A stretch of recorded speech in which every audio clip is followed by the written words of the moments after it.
Hello my lovely viewers, this is एहसान sir. तो आप सभी का आपके अपने प्यारे चैनल उन्नति एहसान में स्वागत है, वेलकम है। तो आज हम लोग ट्वेल्थ के साइंस में केमिस्ट्री पढ़ने जा रहे हैं, जिसको हम लोग पिछले लेसन में हम लोगों ने रिलेटिव कॉलिगेटिव प्रॉपर्टी को पढ़ा था, उसी को आगे हम लोग बढ़ाएंगे। ओके, तो हम लोगों को 4 कॉलिगेटिव प्रॉपर्टी सिलेबस में पढ़ना था। ओके, केमिस्ट्री में दूसरा चैप्टर में। तो कॉलिगेटिव प्रॉपर्टी हम लोगों ने 3 कॉलिगेटिव प्रॉपर्टी कवर कर लिया है। ओके, जिसमें पहला colligative property relative loading of vapour pressure, दूसरा कॉलिगेटिव प्रॉपर्टी हम लोगों ने पढ़ा था एलिवेशन ऑफ बॉइलिंग पॉइंट, और तीसरी कॉलिगेटिव प्रॉपर्टी हम लोगों ने पढ़ा था डिप्रेशन ऑफ फ्रीजिंग पॉइंट। तो बहुत अच्छे तरीके से हमने उस लेसन को तैयार किया, बहुत प्यार से बनाया है। तो अगर आप लोग इनमें जो भी अभी आप देख रहे हो उनमें से कोई भी अगर इस लेसन को समझना चाहते हो, ओके, तो ये लेसन तो आपको प्योर समझ में आएगा ही आएगा।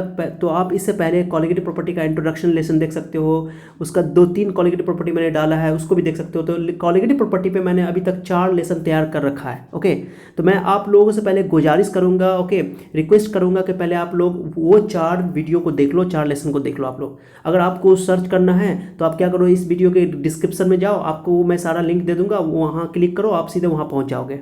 ओके, अदरवाइज आप मेरे इस चैनल को विजिट कर सकते हो, उन्नति एहसान, UNNATIEHSAN, और वहाँ पे जाओ, 12th केमिस्ट्री सॉल्यूशन चैप्टर में पूरा लाइन से आपको, एक लाइन से आपको पूरा लेसन मिल जाएगा। ओके, चलो, तो आज हम लोग बिना वक्त गवाए हम लोग आज स्टार्ट करते हैं चौथा property, 4th property and the last colligative property, osmotic pressure. Okay, तो मैं पहले आप लोगों से ये रिक्वेस्ट करूंगा कि जो भी स्टूडेंट आप लोग देख रहे हो, ओके, जो मेरे चैनल से स्टडी कर रहे हो, पढ़ रहे हो, ओके, तो मैं उनसे पहले रिक्वेस्ट करूंगा कि पहले आप लोग स्क्रीनशॉट ले लो इसका। ओके, पहले स्क्रीनशॉट ले लो, मैंने इसको अभी डाला हुआ है, स्क्रीनशॉट लो। आप पूरा को पहले आप लोग वीडियो को पॉज करो, आप पूरा को पहले नोट कर लो, पूरे पेज को इसमें नोट कर लो। पहले आप लोग नोट करना इधर वाला, ओके, पहले आप लोग नोट करना ये साइड वाला जो मैंने बॉक्स में लिखा है। ओके, आप लोगों से रिक्वेस्ट है पहले मेरा। ओके, तो पहले ये बॉक्स वाला जो मैंने यहाँ घेरा है, इसको आप लोग पहले नोट कर लो, अच्छे से नोट कर लो, अलग पेज में। ठीक है, एक पेज में आप लोग नोट कर लो इसको, पहले पेज में, जो इस पेज में आप लिखोगे, ये लिखने के बाद उसके बाद दूसरे पेज में आप इसको नोट कर लो, ये पूरा को नोट कर लो। ओके, ओके, पहला पेज में इसको नोट करो, फिर दूसरे पेज में इसको नोट करो, पहला स्लाइड में। ओके, ओके, उसी तरह मैं समझाऊंगा। अब नोट करने के बाद मैं आप समझाऊंगा, तब आप वीडियो स्टार्ट करना, फिर ऑन करना। ओके, तो समझ में ज़्यादा आएगा। कॉपी में पहले नोट कर लो। ओके, चलो, अभी से अब से जो भी मेरा लेसन आएगा, सबसे पहले आप लोग उसको नोट करना, कॉपी में नोट कर लेना, उसके बाद आप लोग उसको समझना, उसके बाद वीडियो देखना, ताकि आप लोग का होगा कोई चीज़ मिस्टेक होगा या कोई चीज़ मैं नया चीज़ बताऊंगा, कोई नया कंसेप्ट बताऊंगा, तो आप उसको पेन से नोट कर सकते हो उसी पेज में। ओके, तो गलती नहीं होगा इससे। ओके, चलो, तो ज़्यादा समझ में भी आएगा आपको। तो चलो हम लोग स्टार्ट करते हैं, क्या होता है ये ऑस्मोटिक प्रेशर। तो ऑस्मोटिक प्रेशर को समझने से पहले हम लोग चलते हैं कुछ आपको मैं एक्स्ट्रा बताता हूँ। मैंने यहाँ पे सादा पेज रखा हुआ है, थोड़ा बड़ा करता हूँ मैं इसको। ओके, हाँ, चलिए मैं इस वाइट पेज पे आता हूँ। ओके, चलो, मैं आप लोगों से कुछ पहले डिस्कस करता हूँ। एक बच्चे ने हमें बहुत अच्छा सजेशन दिया, ओके, कि बताया कि सर आप जो है इसे नोट्स पे मत लिखा कीजिए, जैसे मैं लिखता हूँ ना यहाँ इस पे मत रफ किया कीजिए, ताकि समझ में नहीं आता है उनको या दिक्कत होती है बच्चों को समझने में। तो उनका सजेशन मुझे बहुत अच्छा लगा। तो मैं आप कभी भी आपको रफ करूँगा तो मैं आपको वाइट पेज पर ही रफ करूँगा। ओके, तो आपका सजेशन, जो भी बच्चे हमको सजेशन देना चाहते हैं, मैं नया इस प्लेटफॉर्म पे आया हूँ, तो मैं चाहता हूँ कि आप लोगों का सजेशन आए, आपको कुछ क्या अच्छा लगता है, क्या कमी लग रहा है, तो आप सजेशन दोगे तो मैं उसे दूर करने की कोशिश करूँगा। ओके, अच्छा से अच्छा करने की कोशिश करूँगा, इसलिए आपका सजेशन का हमेशा हमारे लिए वेलकम है। आप हमेशा सजेशन दे सकते हो, कोई भी दे सकता है सजेशन। ओके, और किसी को कोई ऐसे टॉपिक पे अगर लेसन चाहिए जिस टॉपिक पर आपको दिक्कत है, तो उसको भी कमेंट करके आप बोल सकते हो, सर इस टॉपिक पे हमको लेसन चाहिए, आप बना दीजिए, तो मैं बना दूंगा, चाहे वो साइंस में हो चाहे वो मैथ में हो। Okay, 11th 12th 9th 10th में आप कोई भी पूछ सकते हो टॉपिक। ओके, तो मैं उस पर बना दूंगा। ओके, तो सजेशन आप लोग हमेशा देते रहो। ओके, चलो हम लोग स्टार्ट करते हैं। तो इसमें मैं वाइट पे आता हूँ और आपको बताता हूँ, ध्यान देना। मैं एक चीज़ पहले बताता हूँ आप लोगों को। ओके, हम लोग को 2 टर्म समझना है। एक टर्म तो समझना डिफ्यूज़न। क्या समझना है हम लोग को? डिफ्यूज़न। ये बहुत कॉमन टर्म है केमिस्ट्री में, और बायोलॉजी में, बायोलॉजी वाले जो स्टूडेंट हैं उनको भी इनका मतलब मालूम होगा। डिफ्यूज़न एक टर्म है, एक ऑस्मोसिस टर्म है, ऑस्मोसिस। ओके, ऑस्मोसिस, क्या? डिफ्यूज़न और ऑस्मोसिस। डिफ्यूज़न को हिंदी में विसरण बोलते हैं और ऑस्मोसिस को हिंदी में परासरण बोलते हैं। चलिए, हिंदी से कोई मतलब नहीं है, आपको नाम याद होना चाहिए, मतलब मैं कंसेप्ट समझाऊंगा पूरा। Okay, don't worry. तो देखो मैं एक चीज़ बताता हूँ, पहले एक चीज़ आसान भाषा में पहले समझो, बहुत आसान भाषा में। चलो मेरे पास ये देखो 2 कंटेनर है, एक कंटेनर ये है, एक कंटेनर ये है। मान लो कि इसमें पूरा पूरा पानी भरा हुआ है, वाटर भरा हुआ है, पूरा यहाँ तक भरा हुआ है, इसमें पानी ज़्यादा नहीं है, यहीं तक पानी है, ज़्यादा लेवल नहीं है। अब मैं यहाँ से इसको कनेक्ट कर रहा हूँ, ओके, मैं यहाँ से इसको कनेक्ट कर रहा हूँ पाइप से, ओके, कनेक्ट कर रहा हूँ, तो पानी यहाँ से यहाँ निकलना शुरू हो जाएगा, ओके, निकलना शुरू होगा। कहाँ से पानी आएगा, पानी किस वाला से निकलना शुरू होगा, यहाँ से इसमें निकलना जाएगा, इसमें जाएगा। क्यों सर? क्योंकि इसमें पानी का लेवल ज़्यादा है। ये तो बहुत कॉमन वाली बात है कि जिसमें पानी का लेवल ज़्यादा था, मिट गया, सॉरी रुको, ओके, इसमें मैं बना रहा हूँ, इसमें पानी कम लेवल था, ठीक है, चलो कम था, तो इसमें मैंने पाइप बनाया, पाइप से इसको कनेक्ट कर दिया, ओके, चलिए, तो पाइप से पानी यहाँ से निकलना शुरू हो जाएगा। अब पानी इसमें जो होते होते इसमें जाएगा, मान के हायर कंसंट्रेशन से हायर लेवल से, ओके, हायर लेवल से लोअर लेवल में पानी जाएगा, ओके, चलिए, हायर लेवल से लोअर लेवल में पानी जाएगा। क्योंकि जब तक पानी कब तक इसमें फ्लो करता रहेगा, इस पाइप से इसमें जाएगा, तब तक जब तक कि इसका लेवल, दोनों का लेवल क्या ना हो जाए, सेम ना हो जाए। लेवल सेम हो गया, वाटर का फ्लो स्टॉप हो जाएगा। समझ में आ रहा है क्या बात बोल रहे हैं हम? तो वाटर जो है हायर कंसंट्रेशन से लोअर कंसंट्रेशन की तरफ जाता है, ओके, तो ये बहुत कॉमन चीज़ है। अब एक चीज़ समझो, चलो ध्यान देना आप लोग, तो वही होता है कि जो डिफ्यूज़न होता है ना, डिफ्यूज़न में क्या होता है कि जो भी आपको सब्सटेंस है, तो जैसे मान लो कि यहाँ पे सॉल्यूशन है, मान लो मैं बता रहा हूँ यहाँ पे कुछ पानी नहीं है या कुछ है, तो यहाँ हायर कंसंट्रेशन से लोअर कंसंट्रेशन की ओर गैस का, लिक्विड का, वाटर का, किसी का भी फ्लो होता है, हायर कंसंट्रेशन से लोअर कंसंट्रेशन की ओर। वो गैस भी हो सकता है, लिक्विड भी हो सकता है, ओके, ये इसको बोलते हैं डिफ्यूज़न। क्या चीज़ बोलते हैं? डिफ्यूज़न। पॉइंट क्लियर हुआ पहले? डिफ्यूज़न। मैंने क्या किया कि जैसे बड़ा, मान लो कि इसमें मैंने एक बाउंड्री लगा दिया, इसमें पानी बहुत है, ओके, और उसमें मैंने यहाँ पर छेद कर दिया, होल कर दिया, तो पानी यहाँ से निकलना शुरू हो जाएगा, हायर से लोअर, हायर कंसंट्रेशन से लोअर कंसंट्रेशन की ओर आपका वाटर निकलना, या जो भी सब्सटेंस, लिक्विड है, गैस है, लिक्विड के पार्टिकल, लिक्विड में सॉलिड पार्टिकल भी हो सकता है, सॉल्वेंट पार्टिकल भी हो सकता है, अगर सॉल्यूशन है तो सॉलिड पार्टिकल भी जा सकता है, सॉल्वेंट पार्टिकल भी जा सकता है, ओके। तो अगर मैंने होल कर दिया यहाँ पर से, तो सॉल्यूट पार्टिकल भी जाएगा, सॉल्वेंट पार्टिकल भी जाएगा, ओके। अब एक चीज़ समझना, मैं आपको बहुत इंपॉर्टेंट चीज़ समझाता हूँ, अब देखता हूँ जवाब चाहता हूँ मैं कि आप लोग क्या बोल रहे हो। मैंने यहाँ पर मान लो कि यहाँ पे एक होल कर दिया, यहाँ पे होल कर दिया, यहाँ पे होल कर दिया, मान लो यहाँ पे, मान लो कि मैंने सॉल्यूशन डाल दिया, ध्यान देना आप लोग, मानिए यहाँ पे मैंने सॉल्यूशन डाल दिया, ओके, ये सॉल्यूशन है, यहाँ पे मान लो कि प्योर वाटर है, ये प्योर वाटर है, ओके, प्योर वाटर है, चलो ठीक है, इसमें कम है, मान लो इसमें ज़्यादा है, ठीक है। अब मैंने होल 3 होल कर दिया है, अब बताना आप लोग, अच्छा होल बहुत है इसमें यहाँ पर, अब बताओ, ये सॉल्यूशन है, ये सॉल्यूशन है, ये प्योर वाटर है, अब बताओ किधर से किधर जाएगा पानी फ्लो करेगा, तो ये होल से होकर के इधर से फ्लो करेगा, इधर से, यानी कि सॉल्यूशन से प्योर वाटर में जाएगा, सॉल्यूशन से प्योर वाटर में, तो सॉल्यूशन में सॉल्यूट भी था, सॉल्वेंट भी था ना, तो बताओ सॉल्यूट भी जाएगा, सॉल्वेंट भी जाएगा, सॉलिड भी फ्लो करेगा, सॉल्वेंट भी फ्लो करेगा। अब मैं आपसे पूछ रहा हूँ, बताओ किधर से किधर फ्लो हो रहा है, सॉल्यूशन से प्योर सॉल्वेंट की ओर फ्लो हो रहा है कि प्योर सॉल्वेंट से सॉल्यूशन की ओर फ्लो हो रहा है? तो आप बोलोगे सर सॉल्यूशन से प्योर सॉल्वेंट की ओर फ्लो हो रहा है, तो ऑप्शन रहेगा आपको कि सॉल्यूशन से प्योर सॉल्वेंट की ओर, या प्योर सॉल्वेंट से सॉल्यूशन की ओर, या दोनों डायरेक्शन में, या चौथा डायरेक्शन, फोर्थ ऑप्शन रहेगा नन। तो आंसर क्या बोलोगे? तो आंसर होगा pure, both, okay, both direction में फ्लो होगा, सॉल्यूट का भी है, सॉल्वेंट का भी। ये बहुत इंपॉर्टेंट चीज़ है, आप लोग समझना, ओके। ये डिफ्यूज़न मैंने बनाया यहाँ पे एक मैंने एक यहाँ पर वॉल बना दिया, वॉल में मैंने 2-3 होल कर दिया, या 4 होल कर दिया, इतना होल कर दिया। ये इधर सॉल्यूशन है, इधर सॉल्यूशन है, इधर प्योर है, प्योर सॉल्वेंट है, इधर भी कुछ है अमाउंट में, कोई दिक्कत नहीं है, कम है, लेकिन इधर से जो होल से होकर जो जाएगा सॉल्यूट और सॉल्वेंट, तो क्या होगा कि इधर सॉल्वेंट बढ़ेगा, तो कुछ सॉल्वेंट इधर से इधर भी आएगा, ओके, माने इधर से इधर जाएगा, इधर से इधर भी आएगा, दोनों डायरेक्शन में आएगा, लेकिन क्या होगा, इधर से जाने वाला ज़्यादा होगा, मान लो इधर से 5 मॉलिक्यूल जा रहा है, तो उधर से 2 मॉलिक्यूल आ रहा है, यानी ज़्यादा नेट फ्लो इधर होगा, नेट फ्लो किधर होगा, नेट डायरेक्शन उधर होगा। ये इंपॉर्टेंट है। तो ये नहीं बोलना है कि फ्लो जो है सिर्फ सॉल्यूशन से प्योर वाटर, प्योर सॉल्वेंट की ओर हो रहा है, नहीं, ये बोलेंगे नेट फ्लो सॉल्यूशन से प्योर वाटर की ओर हो रहा है, ओके। ये टेक्निकल टर्म है, थोड़ा सा ध्यान देना, मैं जो बोल रहा हूँ समझो अच्छे से, थोड़ा साफ से बनाता हूँ, मेरा साफ नहीं बन रहा, हाथ से इस पर लिख रहा हूँ मैं, ओके, सो साफ नहीं बन रहा है, चलो कोई बात नहीं। यहाँ पे मैंने होल कर दिया, 3 होल कर दिया, इधर सॉल्यूशन है, इधर सॉल्यूशन है, ओके, ये प्योर वाटर है, ओके, ये सॉल्यूशन है, ये प्योर वाटर है, ये वाला जो है प्योर वाटर, या बोलो प्योर सॉल्व, ये बोलो, ओके। एक मिनट, मैं इसको, एक मिनट,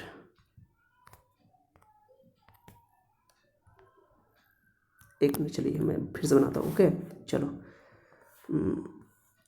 या देखो मैंने यहाँ 3 होल कर दिया। ओके, उसके बाद मैंने यहाँ पर सॉल्यूशन डाल दिया। ये सॉल्यूशन है, मान लो NaCl सॉल्यूशन है, कुछ भी हो, ये सॉल्यूशन है, मैंने लिख दिया। ये आपका इसमें वाटर है, प्योर वाटर है, यानी कि उसको प्योर सॉल्वेंट बोल सकते हो, प्योर सॉल्वेंट। चलो प्योर सॉल्वेंट है। चलो अब बताओ कि किस डायरेक्शन में फ्लो होगा, हायर कंसंट्रेशन से लोअर कंसंट्रेशन की ओर तो फ्लो होगा, ये तो हम जानते हैं। तो इधर से हायर से लोअर की ओर जाएगा। तो मैं पूछूंगा फ्लो का डायरेक्शन किधर है, सॉल्यूशन से प्योर सॉल्वेंट की ओर है कि प्योर सॉल्वेंट से सॉल्यूशन की ओर है? तो आप क्या जवाब दोगे? दोनों तरफ बोलोगे कि सॉल्यूशन से प्योर सॉल्वेंट में भी फ्लो हो रहा है और प्योर सॉल्वेंट से सॉल्यूशन में भी फ्लो हो रहा है, लेकिन नेट फ्लो जो हो रहा है वो नेट फ्लो किधर हो रहा है? सॉल्यूशन से प्योर सॉल्वेंट में। मैंने कि 5 मॉलिक्यूल इधर जा रहा है तो 2 मॉलिक्यूल इधर आ रहा है, 10 मॉलिक्यूल इधर जा रहा है तो 9 मॉलिक्यूल इधर आ रहा है, कि कम उधर इधर से जाने वाला ज़्यादा है, इधर से ज़्यादा है, इधर से आने वाला कम है। तो बताओ नेट किधर होगा? नेट फोर्स की तरह सोचो, वेक्टर की तरह। ओके, तो नेट होगा उधर, रिजल्टेंट उधर होगा, तो रिजल्टेंट जो है उधर जाएगा। तो नेट जो है नेट फ्लो, तो इसलिए बोलना कि दोनों डायरेक्शन फ्लो तो दोनों डायरेक्शन में हो रहा है, लेकिन नेट फ्लो इधर होगा। समझ आया? तो इसको डिफ्यूजन बोलते हैं, हायर कंसंट्रेशन से लोअर कंसंट्रेशन की ओर। समझ में आया अच्छा से? डिफ्यूजन क्या होता है कि डिफ्यूजन में सॉल्यूट और सॉल्वेंट दोनों जो है हायर कंसंट्रेशन से लोअर कंसंट्रेशन वाले एरिया में ओके मूव करता है। ओके, डिफ्यूजन है। अब एक चीज़ समझना, इंपॉर्टेंट चीज समझो, एक चीज़ होता है SPM। क्या होता है? नाम बोलो इसका, SPM बोलो, SPM, फिर से बोलो SPM। इसको बोलते हैं सेमी परमिएबल मेम्ब्रेन। क्या बोलते हैं इसको? सेमी परमिएबल मेम्ब्रेन,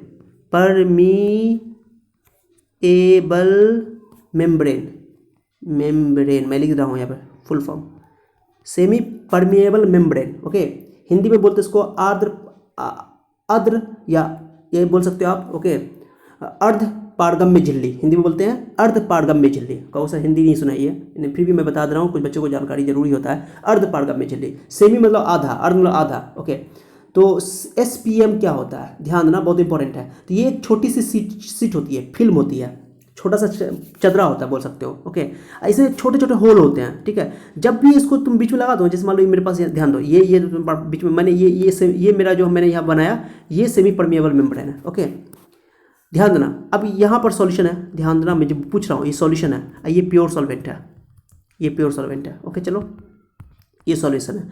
अब मैं ये सेमी परमिएबल मेम्ब्रेन बना दिया। अभी सेमी परमिएबल मेम्ब्रेन क्यों नाम इसका पड़ा, क्यों, क्या चीज़ है ये, समझो बात को। ओके, क्या होता है कि हम लोग जानते हैं कि इसमें सॉल्यूशन है। सॉल्यूशन में क्या होगा, मैंने नमक सॉल्यूशन ले लिया, मैंने नमकीन पानी ले लिया, ये सलाइन वाटर। ओके, तो नमकीन पानी में नमक होगा और वाटर होगा, सॉलिड पार्टिकल होगा। तो सॉलिड पार्टिकल थोड़ा बड़ा होता है, याद रखना बात को, और सॉल्वेंट पार्टिकल छोटा होता है। दिमाग में सेट कर लो, सॉल्वेंट पार्टिकल क्या होता है? छोटा, और सॉलिड पार्टिकल क्या होता है? बड़ा। याद रखना है, सॉलिड पार्टिकल का साइज बड़ा होता है और सॉल्वेंट पार्टिकल का साइज छोटा होता है, यानी वाटर का मॉलिक्यूल छोटा होता है और जो सॉलिड पार्टिकल यानी नमक जो होगा उसका पार्टिकल का डायमीटर का जो साइज होगा वो बड़ा होगा। ओके, तो ये याद ना कि जो सेमी परमिएबल मेम्ब्रेन है उसमें इतने छोटे छोटे होल होते हैं, इतने छोटे छोटे होल होते हैं कि उससे होकर सॉल्वेंट तो पास कर सकता है लेकिन सॉल्यूट पास नहीं कर सकता है। मेरी बात को ध्यान देना, सेमी परमिएबल मेम्ब्रेन एक ऐसा मेम्ब्रेन है, एक ऐसी झिल्ली है। ओके, जिससे होकर इसमें छोटे छोटे बहुत महीन छोटे छोटे छेद होते हैं, होल होते हैं। ओके, पोर्स होते हैं। ओके, जिनसे होकर सॉल्यूट पार्टिकल तो नहीं पास करेगा, सॉल्यूट तो बड़ा होता है, सॉल्यूट पार्टिकल का साइज बड़ा होता है, तो सॉल्यूट पार्टिकल तो पास नहीं कर सकता है, लेकिन सॉल्वेंट पार्टिकल छोटा होता है इसलिए उससे होकर पास कर सकता है, आर पार हो सकता है वो। ओके, तो इसलिए इसका नाम है सेमी परमिएबल मेम्ब्रेन। माने ये सॉल्यूट पार्टिकल को अपने से होकर तो आने जाने तो नहीं देगा, लेकिन सॉल्वेंट पार्टिकल को अपने से होकर आने जाने देगा। सेमी परमिएबल मेम्ब्रेन माने ये सिर्फ सॉल्वेंट पार्टिकल को ही अपने से होकर आने जाने देता है। It allows to pass only solvent particles. Okay, it allows to pass only solvent particles. Why? Solvent particle is lesser in size. Solvent particle का साइज जो है वो छोटा होता है, किससे? सॉल्यूट से। सॉल्यूट का पार्टिकल का साइज बड़ा होता है इसलिए सॉल्यूट पार्टिकल उसे पास नहीं कर सकता है। चलो, तो सेमी परमिएबल मेम्ब्रेन क्या होता है समझ में आ गया? सेमी परमिएबल मेम्ब्रेन एक ऐसा मेम्ब्रेन है, एक पतली सी झिल्ली होती है, झिल्ली पतली सी सीट होती है, फिल्म होती है, जिसमें छोटे छोटे छेद होते हैं, उससे केवल सॉल्वेंट पार्टिकल पास कर सकता है। ओके, लेकिन सॉलिड पार्टिकल पास नहीं कर सकता है। कोई पूछे क्यों? क्योंकि सॉलिड पार्टिकल का साइज बड़ा होता है, सॉलिड पार्टिकल का साइज छोटा होता है। पॉइंट समझ में आया?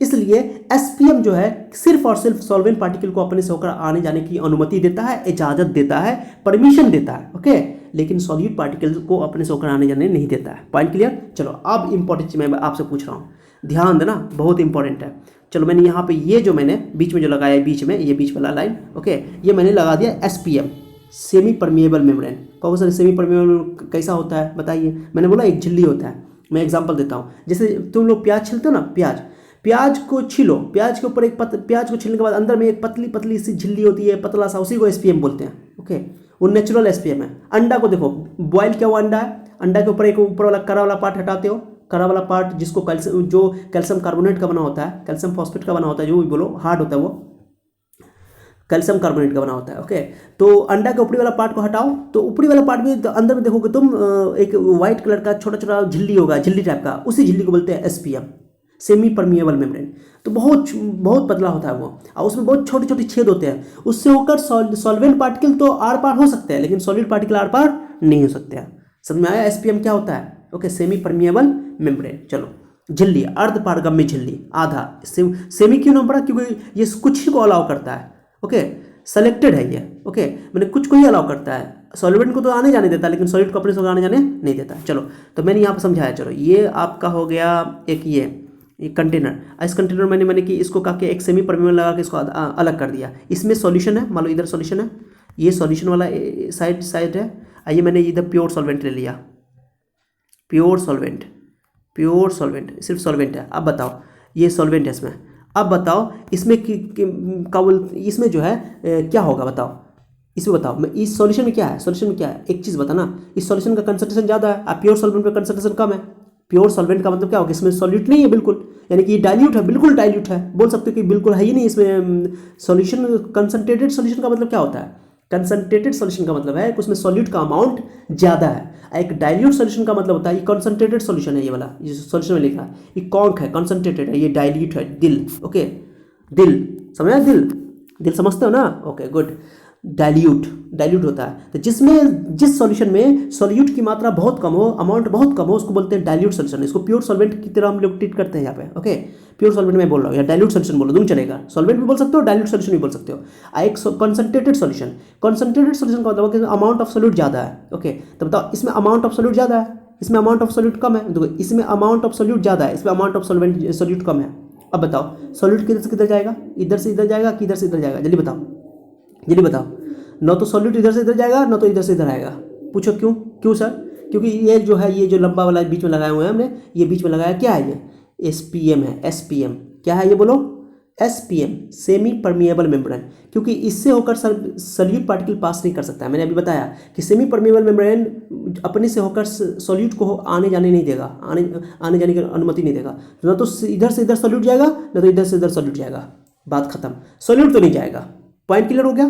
तो ये बताओ, जब बताओ इधर कंसंट्रेशन ज़्यादा है, इधर किसका कंसंट्रेशन ज़्यादा है, इधर वाला, इस साइड में, मेरा हाथ देखना। ओके, इधर वाला लेफ्ट साइड वाला में जो है कंसंट्रेशन ज़्यादा है। किसका कंसंट्रेशन ज़्यादा है, सॉल्यूशन का कंसंट्रेशन ज़्यादा है। और जब भी हम लोग बोलते हैं सॉल्यूशन का कंसंट्रेशन ज़्यादा है, इसका मतलब है कि उसमें सॉल्यूट ज़्यादा है, यानी सॉल्यूट का कंसंट्रेशन ज़्यादा है। तो लेफ्ट साइड वाला में सॉल्यूट का कंसंट्रेशन ज़्यादा है, राइट साइड वाले में सॉल्यूट का कंसंट्रेशन क्या है, कम है, यानी डाइल्यूट है वो, या सॉल्वेंट, प्योर सॉल्वेंट है समझो। तो बताओ सॉल्यूट अगर इधर से इधर जाता, लेफ्ट से राइट जाता, ओके, तो ये कंसंट्रेशन बराबर हो जाता। अरे क्यों हायर से लोअर की ओर जाएगा, क्योंकि बराबर करना है उसको, इक्विलिब्रियम अचीव करना है। इक्विलिब्रियम मतलब कि बराबर करना है उसको, लेवल बराबर करना है। जैसे अभी मैंने पहला एग्जांपल लिया था, वाटर का लेवल बराबर करने के लिए फ्लो होता है। तो सॉलिड पार्टिकल लेफ्ट से राइट जाता ऐसे करके, लेफ्ट से राइट जाता तो इक्वल हो जाता, लेकिन सॉलिड पार्टिकल तो लेफ्ट से राइट जा ही नहीं सकता है। क्यों, क्योंकि यहाँ पे SPM लगा हुआ है। SPM सॉलिड पार्टिकल को अपने से होकर आने जाने नहीं देगा। ओके, अब बताओ कि अब इक्वल, फिर भी कंसंट्रेशन इक्वल होना है। तो अब बताओ तुम लोग कि सॉल्वेंट पार्टिकल तो आर पार हो सकता है SPM से। मैंने बताया कि सेमी परमिएबल मेम्ब्रेन से सॉल्वेंट पार्टिकल आर पार हो सकता है। ओके, क्योंकि उसकी साइज छोटी होती है। अब सॉल्वेंट पार्टिकल यानी जो पानी का मॉलिक्यूल है, वाटर मॉलिक्यूल है, वो तो आर पार होगा। अब बताओ वाटर किधर जाता है, इधर जाता है, लेफ्ट साइड जाता है कि राइट साइड जाता है, जल्दी बताओ वाटर किधर जाता है। तब मैं बोलूँगा राइट साइड जाता है। क्यों सर, क्यों, क्योंकि ये डाइल्यूट है। डाइल्यूट का मतलब क्या होता है कि उसमें सॉल्यूट का अमाउंट कम है और सॉल्वेंट का अमाउंट ज़्यादा है। ये इंपॉर्टेंट समझो। ओके, और कंसंट्रेटेड सॉल्यूशन का मतलब हुआ कि सॉल्यूट ज़्यादा है और सॉल्वेंट कम है। ओके, तो सॉल्वेंट राइट साइड ज़्यादा है, यानी कंसंट्रेशन इस केस में देखो, फिगर में फिर से बना रहा हूँ, फिर से ये, और इधर मैंने यहाँ बीच में SPM रख दिया। मैंने इधर सॉल्यूशन रखा, लेफ्ट साइड में मेरा हाथ को देखना, लेफ्ट में मैंने इधर सॉल्यूशन रखा, ये सॉल्यूशन साइड है, सॉरी सॉल्यूशन साइड है, ये सॉल्यूशन है। कैसा सॉल्यूशन है? कॉन्सनट्रेटेड है, CONC कॉन्सनट्रेटेड। इधर मैंने लिया सॉल्वेंट, ओके, प्योर सॉल्वेंट बोल दो या इसको बोल दो डाइल्यूट सॉल्यूशन। क्या बोल दो बाबू? Dilute solution. दिल, ओके, बताओ कौन दिल में है, मन में है, लेकिन धड़कन में नहीं है? बोलो कौन है? आमिर खान। चलो ऐसे मैं बोल दिया मजा तुम लोग को थोड़ा सा एंटरटेन करने के लिए, ओके। So don't mind. तो दिल मतलब डाइल्यूट, नॉट दिल वाला, ओके, डाइल्यूट, ओके। समझ रहे हो ना? मैं समझ रहा हूँ, तुम लोग क्यों हंस रहे हो? है ना, कि दिल बोलने का मतलब आ गया, तुम हंसते रहते हो ना। चलो कोई बात नहीं है, चलो ठीक है। तो सॉल्यूशन ये सॉल्यूशन लेफ्ट साइड में सॉल्यूशन है, ओके। इधर तुम्हारा प्योर सॉल्वेंट है, ध्यान देना। तो सॉल्यूशन में सॉल्यूट की अमाउंट, लेफ्ट साइड वाला जो सॉल्यूशन है कंसंट्रेटेड सॉल्यूशन है, इसमें सॉल्यूट ज़्यादा है, और राइट साइड वाला में जो सॉल्वेंट मैंने लिया या डाइल्यूट सॉल्यूशन लिया है उसमें सॉल्यूट कम है। तो सॉल्यूट को लेफ्ट से राइट जाना चाहिए था, ऐसे जाना चाहिए था, लेकिन ऐसे नहीं जाएगा, क्योंकि सॉल्यूट SPM के थ्रू नहीं जा सकता है। जब SPM के थ्रू नहीं जाता तो ये बैलेंस तो होगा नहीं, इक्विलिब्रियम अचीव होगा नहीं, लेवल बराबर होगा नहीं, सॉल्यूट का लेवल तो बराबर नहीं होगा। अब हमको लेवल बराबर करना है, लेकिन हम लोग जानते हैं कि ये SPM जो है अपने से होकर के केवल सॉल्वेंट पार्टिकल को आने जाने देगा, आर पार होने देगा, तो आने जाने देगा। तो सॉल्वेंट पार्टिकल किधर से किधर जाएगा? इधर से इधर जाएगा, किधर से इधर जाएगा? बताओ, यही समझना है बात को, ओके, यही बात समझना है। फिर मैंने डिलीट कर दिया, थोड़ा बड़ा बार बनाना पड़ेगा मुझे, चलो कोई बात नहीं है। ये सॉल्यूशन साइड है, ओके, ये आपका प्योर सॉल्वेंट है। प्योर सॉल्वेंट का मतलब हुआ कि ये दिल है, दिल डाइल्यूट, यानी इसमें सॉल्यूट्स का अमाउंट कम है। ये CONC कॉन्क, ठीक है, चलो इधर कम है। अब बताओ, सॉल्यूट पार्टिकल तो जाएगा नहीं, ओके, तो अब क्या करेगा कि सॉल्वेंट पार्टिकल आर पार हो सकता है, क्योंकि सॉल्वेंट पार्टिकल आर पार हो रहा है। अब दोनों डायरेक्शन में आर पार होगा, ये बता दिया मैंने, फ्लो जो होगा दोनों डायरेक्शन में होगा, ओके। लेकिन नेट फ्लो किधर होगा? नेट फ्लो होगा, ओवरऑल फ्लो बोलो या नेट फ्लो बोलो, क्या बोलोगे? तो बताओ, इधर तो सॉल्वेंट कम है, लेफ्ट साइड में सॉल्वेंट कम है, राइट साइड में सॉल्वेंट ज़्यादा है, यानी कि कंसंट्रेशन सॉल्वेंट की इधर राइट में ज़्यादा है और लेफ्ट में कम है, तो हायर से लोअर की ओर जाएगा, तो नेट फ्लो इधर होगा, नेट फ्लो इधर सॉल्वेंट का लेफ्ट से राइट में जाएगा, सॉरी राइट से लेफ्ट में जाएगा, उल्टा मैंने बोल दिया, राइट से लेफ्ट में जाएगा। जबकि सॉल्वेंट का फ्लो लेफ्ट टू राइट दोनों होगा, लेफ्ट टू राइट भी होगा, राइट टू लेफ्ट भी होगा, लेकिन नेट फ्लो किधर होगा? सॉल्वेंट से सॉल्यूशन की ओर या डाइल्यूट सॉल्यूशन से कंसंट्रेटेड सॉल्यूशन की ओर। कहोगे सर क्यों? क्योंकि डाइल्यूट सॉल्यूशन में सॉल्वेंट ज़्यादा होता है सॉरी, डाइल्यूट सॉल्यूशन में कंसंट्रेशन किसका ज़्यादा होता है? सॉल्वेंट का ज़्यादा होता है, और कंसंट्रेटेड सॉल्यूशन में सॉल्वेंट का कंसंट्रेशन कम होता है, यानी कि डाइल्यूट में कम सॉल्वेंट होता है और कंसंट्रेटेड में ज़्यादा, उल्टा मैंने बोलता है, डाइल्यूट में ज़्यादा सॉल्यूट होता है, सॉल्वेंट होता है, और कंसंट्रेटेड में कम सॉल्वेंट होता है, ओके। यानी राइट वाला में ज़्यादा सॉल्वेंट है और लेफ्ट वाले में कम सॉल्वेंट है, तो left to right net flow होना, sorry right to left net flow हो जाएगा स्टार्ट, ओके। यानी कि सॉल्वेंट इधर से आना नहीं रहेगा। जब राइट टू लेफ्ट सॉल्वेंट आना शुरू हो जाएगा तो इधर की कंसंट्रेशन घटेगी बढ़ेगी? घटेगी। जब पानी तुम इसमें डाल रहे हो, जैसे तुम पानी, नमक के पानी में और पानी डालोगे तो उसमें डाइल्यूट होता जाएगा ना, तो डाइल्यूट होते जाएगा, डाइल्यूट होते जाएगा, यानी कि वो उसकी नमकीनपन जो है, नमकीन वाला जो गुण है, नमकीन का जो टेस्ट हो खत्म होता जाएगा, तो ये डाइल्यूट होता जाएगा। तो क्या होगा? इधर भी डाइल्यूट था, इधर भी डाइल्यूट हो जाएगा, यानी कि इक्वल हो जाएगा, इक्विलिब्रियम आ जाएगा। समझ रहे हो? तो ये तब तक होता रहेगा जब तक कि सॉल्वेंट का नेट फ्लो तब तक होता रहेगा जब तक कि दोनों तरफ क्या बोलते हैं, कंसंट्रेशन सॉल्वेंट का क्या हो जाए? इक्वल ना हो जाए, सॉल्वेंट का कंसंट्रेशन, ओके। ऐसे क्या हो जाएगा? ये डाइल्यूट बन जाएगा, ये तो डाइल्यूट पहले से था, ही डाइल्यूट हो गया, ओके। तो ये क्या बोलते हैं? इसी को बोलते हैं हम लोग ऑस्मोसिस। इस प्रोसेस को क्या बोलते हैं? ऑस्मोसिस। ऑस्मोसिस क्या है? ऑस्मोसिस में क्या होता है कि सॉल्वेंट जो है, सॉल्वेंट अपने हायर कंसंट्रेशन साइड से लोअर कंसंट्रेशन साइड की ओर जाता है, या डाइल्यूट सॉल्यूशन से कंसंट्रेटेड सॉल्यूशन की ओर सॉल्वेंट पार्टिकल का मूव होता है। सिर्फ सॉल्वेंट पार्टिकल मूव करता है इसमें, ओके। नेट फ्लो बोलना, नेट फ्लो, सॉल्वेंट पार्टिकल का नेट फ्लो डाइल्यूट सॉल्यूशन से कंसंट्रेटेड सॉल्यूशन की ओर होता है, इसको हम लोग ऑस्मोसिस कहते हैं, ओके। और डिफ्यूजन में क्या था कि डिफ्यूजन में हायर कंसंट्रेशन से लोअर कंसंट्रेशन की ओर तो होता है, ओके, लेकिन उसमें सॉल्यूट भी फ्लो कर सकता है, सॉल्वेंट भी फ्लो कर सकता है, याद रखना डिफ्यूजन में, ओके। लेकिन ऑस्मोसिस में क्या है? ऑस्मोसिस में हमेशा सिर्फ सॉल्वेंट ही मूव करता है, क्योंकि यहाँ पे SPM लगा हुआ है। इस बात से ये भी समझ में आ गया सर कि जो ये है डिफ्यूजन है, डिफ्यूजन में SPM की तो जरूरत ही नहीं है, SPM नहीं लगाएंगे, हाँ उसमें SPM नहीं लगाया जाता है, यानी डिफ्यूजन प्रोसेस में SPM की कोई जरूरत नहीं है। ऑस्मोसिस प्रोसेस में हम लोग कौन चीज लगाते हैं? SPM लगाते हैं, इसलिए इसमें सिर्फ सॉल्वेंट पार्टिकल मूव करता है। पॉइंट समझ आ गया अच्छा से, ओके।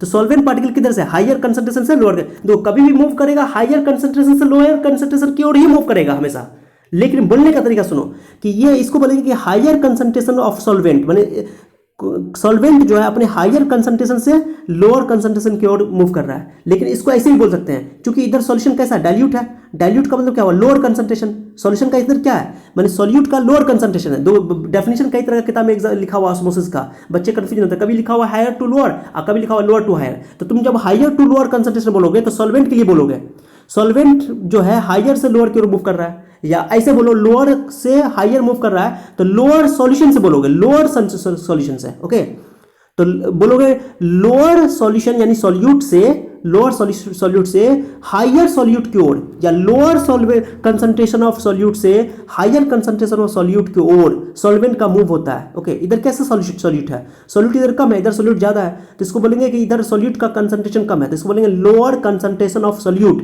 या ये भी बोल सकते हो lower concentration of solvent, sorry solution. Okay, तो लोअर कंसंट्रेशन ऑफ सॉल्यूशन से हायर कंसंट्रेशन ऑफ सॉल्यूशन की ओर सॉल्वेंट पार्टिकल का मूव होना ऑस्मोसिस कहलाता है। एक डेफिनेशन तो ये है। दूसरा डेफिनेशन है कि higher concentration of solvents, okay, higher concentration of solvent, okay, से लोअर कंसंट्रेशन ऑफ सॉल्वेंट की ओर मूव करना ही ऑस्मोसिस कहलाता है। या सिंपल डेफिनेशन बोलो तो डाइल्यूट सॉल्यूशन से कंसंट्रेटेड सॉल्यूशन की ओर सॉल्वेंट का मूव करना ऑस्मोसिस कहलाता है। 3 डेफिनेशन बन गया। बच्चे कंफ्यूजन होता है, higher lower higher lower, higher lower का चक्कर हम खत्म कर देंगे अभी तुम्हारा। ओके, सिर्फ याद रखो डाइल्यूट सॉल्यूशन से कंसंट्रेटेड सॉल्यूशन की ओर सॉल्वेंट पार्टिकल का मूव करना एसपीएम के थ्रू ऑस्मोसिस कहलाता है। समझ आ गया एसपीएम?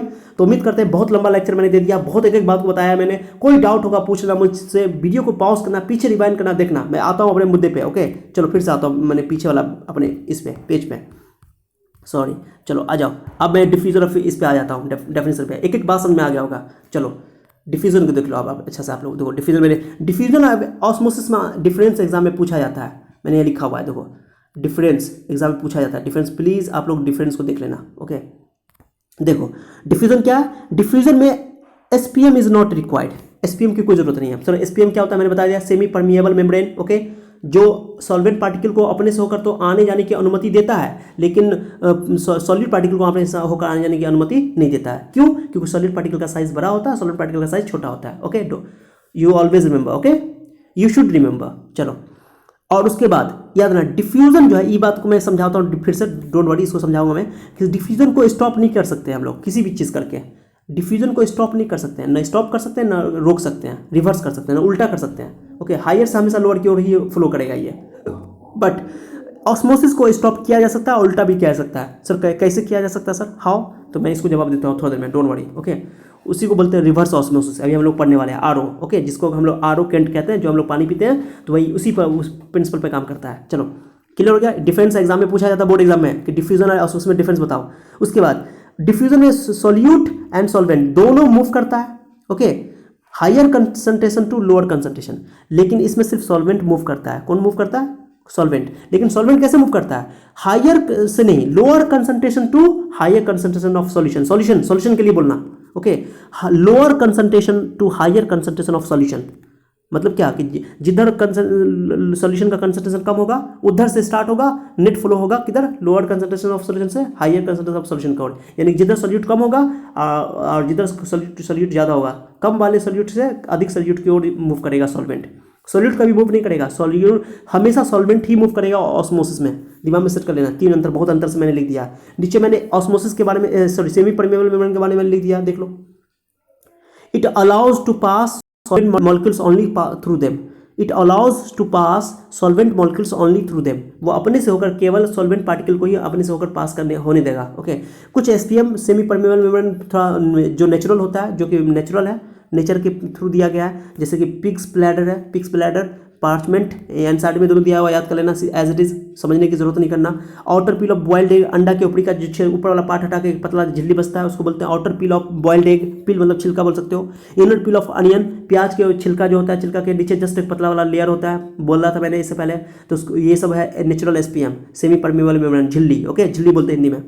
एक होता है सिंथेटिक एसपीएम या आर्टिफिशियल, जैसे सेलोफेन एनसाइड में दिया हुआ है, ये आर्टिफिशियल है। एक कॉपर फेरोसाइनाइड, ओके, ये भी लैब में इस्तेमाल होता है, ये चॉकलेटी ब्राउन कलर का होता है। ओके, चलो उसके बाद ध्यान देना, अब ये ऑस्मोसिस जो है, ये ऑस्मोसिस स्पॉन्टेनियस प्रोसेस है। कैसा प्रोसेस है? स्पॉन्टेनियस, मानी वो अपने आप होता है, हम लोग को बाहर से एनर्जी देना नहीं पड़ता है, करवाना नहीं पड़ता है, अपने आप होता है। स्पॉन्टेनियस के लिए केमिस्ट्री में थर्मोडायनेमिक के हिसाब से हम लोग डेल्टा जी को नेगेटिव बोलते हैं। मानी कभी भी केमिस्ट्री में कभी लिखा रहेगा डेल्टा जी नेगेटिव, तो समझ जाना कि वो स्पॉन्टेनियस प्रोसेस है। कैसा प्रोसेस है? स्पॉन्टेनियस। याद रखोगे? मैंने यहाँ पर छोटा सा बात लिखी है, इस सब एग्जाम में पूछा जा सकता नहीं पूछा जा सकता, इस साइड से लिख लेना, मैंने पहले बताया। अब आ जाओ मुद्दे की बात पे आ जाओ। ओके चलो, अब आते हैं ऑस्मोटिक प्रेस, ऑस्मोसिस पे। मैंने ऑस्मोसिस लिख दिया, लो डेफिनेशन मैंने लिख दिया है, देख लो। ऑस्मोसिस का एग्जाम में डिफाइन करने के लिए पूछा था, लिख देना द स्पॉन्टेनियस, मैंने लिख दिया है, देखो थोड़ा बड़ा करके दिखाता हूँ, देखो मैं थोड़ा बड़ा करके बताता हूँ। Okay, the spontaneous process, the spontaneous and net flow of solvent. Net flow बोलना जरूरी है, नेट नहीं बोलोगे तो काम उल्टा हो जाएगा। सॉल्वेंट का मूवमेंट लेफ्ट टू राइट भी होगा, यानी सॉल्यूशन से प्योर सॉल्वेंट भी होगा, प्योर सॉल्वेंट से सॉल्यूशन में भी होगा, यही बोलो। डाइल्यूट सॉल्यूशन से सॉल्यूशन में भी होगा, कंसंट्रेटेड सॉल्यूशन में, और कंसंट्रेटेड सॉल्यूशन से डाइल्यूट सॉल्यूशन में फ्लो होगा। लेकिन नेट फ्लो किधर होगा? नेट फ्लो होगा डाइल्यूट सॉल्यूशन से कंसंट्रेटेड सॉल्यूशन की ओर, क्योंकि डाइल्यूट में सॉल्वेंट ज्यादा होता है और कंसंट्रेटेड में सॉल्वेंट कम होता है। सर ज्यादा से कम की ओर होगा, पॉइंट समझ में आ रहा है? तो इसलिए तो मैंने लिखा है net flow of solvent, spontaneous है, दो एक एक डेफिनेशन मैंने अच्छा से लिखा है, कोई गलती नहीं है इसमें, एक एक पॉइंट पे जान है। ओके, कंपटीशन में भी पूछा जाता है, ऑब्जेक्टिव में सीधा। तो स्पॉन्टेनियस है, खुद ब खुद, स्पॉन्टेनियस मतलब स्वतः, हिंदी में बोलते हैं स्वतः, खुद ब खुद, अपने आप होने वाला प्रक्रिया है। Okay, the spontaneous and net flow of solvent molecules, solvent molecules from dilute solution to concentrated solution. Higher to lower का चक्र खत्म मैंने कर दिया, डाइल्यूट से लोअर कंसंट्रेशन की ओर। ओके, माने डाइल्यूट सॉल्यूशन से कंसंट्रेटेड सॉल्यूशन की ओर सॉल्वेंट पार्टिकल का मूव करना, किसके थ्रू? एसपीएम के through SPM, semi permeable membrane होना चाहिए, इस कॉल्ड ऑस्मोसिस। ये ऑस्मोसिस का डेफिनेशन 2 नंबर में पूछा जाता है एग्जाम में, इसको कर लेना, ध्यान से देख लेना। एक बात मैंने लिख दिया कि मैंने लिखा है osmosis is the phenomena of dilution. Osmosis से क्या होता है? इधर मान लो कि इधर क्या था, कॉन्सेंट्रेटेड, मान लो इधर मैंने इस वाला में कॉन्सेंट्रेटेड सॉल्यूशन ले लिया, इधर प्योर सॉल्वेंट है या डाइल्यूट सॉल्यूशन है। डाइल्यूट सॉल्यूशन का मतलब क्या होता है? इसमें सॉल्यूट की अमाउंट कम है, इसमें सॉल्यूट का अमाउंट ज़्यादा है, तो सॉल्यूट तो आर पार तो नहीं होगा, सॉल्यूट तो आर पार नहीं होने वाला है, क्योंकि इससे एसपीएम लगा हुआ है। सॉल्वेंट आर पार हो सकता है, ताकि क्यों होगा? ताकि वो इक्विलिब्रियम अचीव हो जाए, यानी दोनों तरफ कंसंट्रेशन क्या हो जाए? सेम हो जाए। तो देखो ध्यान देना, इधर का सॉल्वेंट, इधर ज़्यादा सॉल्वेंट पार्टिकल इधर लेफ्ट में ज़्यादा है, यहाँ पर उल्टा। मैंने उधर उस टाइम में मैंने उधर एग्जांपल में जो समझाया था, मैंने उल्टा एग्जांपल लिया था, गलत नहीं बताया था, सही बताया था, लेकिन एग्जांपल उल्टा लिया था। इधर मैंने इधर सॉल्यूशन लिया था कंसंट्रेटेड, इधर डाइल्यूट ले लिया था। तो चिंता नहीं करो, कोई फर्क नहीं पड़ता उससे। ओके, तो ध्यान दो। तो net flow of solvent, net flow किधर होगा? इधर होगा। सॉल्वेंट इधर से इधर भी जाएगा, इधर से इधर भी आएगा, लेकिन ज़्यादा इधर से इधर जाएगा, इसलिए नेट फ्लो किधर होगा? डाइल्यूट सॉल्यूशन से कंसंट्रेटेड सॉल्यूशन की ओर, क्योंकि इसमें सॉल्वेंट ज़्यादा है। पॉइंट समझ आया? ओके, अब इससे क्या होगा? तब तक होता रहेगा ये फ्लो तब तक होता रहेगा जब तक कि दोनों तरफ सॉल्वेंट की अमाउंट सेम ना हो जाए, यानी कंसंट्रेशन दोनों तरफ क्या ना हो जाए? सेम हो जाए। यानी कि इधर का कंसंट्रेशन घटते ये डाइल्यूट होता रहेगा, डाइल्यूट होता जाएगा। जितना डाइल्यूट किया उतना डाइल्यूट ये दोनों हो जाएगा, बराबर हो जाएगा, तो ऑस्मोसिस रुक जाएगा, स्टॉप हो जाएगा। ओके, बात समझ रहे हो? ऑस्मोसिस रुकेगा नहीं, ये बोलो कि हाँ ऑस्मोसिस रुक जाएगा, ये बोलो कि नेट फ्लो जो है 0 हो जाएगा। क्यों? कि जितना मान लो, ये नहीं बोला कि इसको रुक जाएगा, 5 मॉलिक्यूल इधर जा रहा है तो 5 मॉलिक्यूल इधर आ रहा है। ओके, उसको बोलते हैं इक्विलिब्रियम होना। इक्विलिब्रियम मैंने नेक्स्ट प्रीवियस क्लास में मैंने इक्विलिब्रियम का मतलब समझाया था। तो इक्विलिब्रियम का मतलब हुआ कि नेट फ्लो 0 हो जाएगा, कि इक्विलिब्रियम अचीव हो जाएगा। कब? जब माने तब तक वो फ्लो होते रहेगा, समझ रहे हो?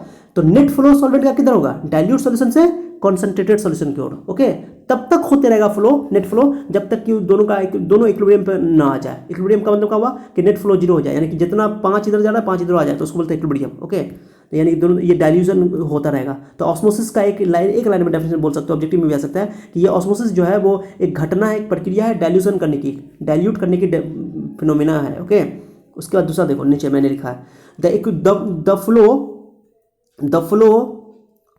The flow will continue till the equilibrium is achieved. Okay, मैंने एनसीईआरटी का लाइन उठा के लिख दिया है कि ये जो फ्लो है, नेट फ्लो जो है वो तब तक होते रहेगा जब तक इक्विलिब्रियम ना अचीव हो जाए। इक्विलिब्रियम बोलो कि पहले इधर से मान लो 5 से डाइल्यूट से कंसंट्रेटेड में 5 जा रहा था, इधर से 2 आ रहा था। फ्लो दोनों डायरेक्शन में होता है, या इस बात को याद रखना। लेकिन नेट फ्लो किधर होगा?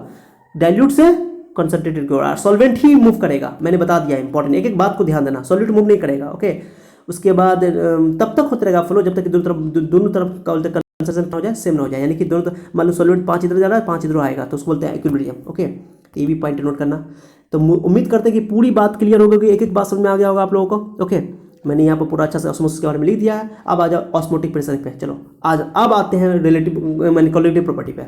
अब समझ में आ जाएगा कोलिगेटिव प्रॉपर्टी। ओके, अब ध्यान देना, एक एक चीज़ समझो अच्छा से। ओके, चलो चलो मैंने इधर प्योर सॉल्वेंट लिया, इधर प्योर सॉल्वेंट है या डाइल्यूट सॉल्यूशन बोलो, इधर कंसंट्रेटेड सॉल्यूशन है। ओके, कॉन्सेंट्रेटेड सॉल्यूशन है। ओके, अब कितना बच्चा बोले, मान लो एक चीज़ कितना बच्चा को कन्फ्यूजन रहता है, मान लो हम यहाँ पर इतना ही पानी लिए हुए हैं, इसमें सॉल्यूशन इतना लिया हुआ है, सॉल्यूशन इतना लिया हुआ है, ठीक है।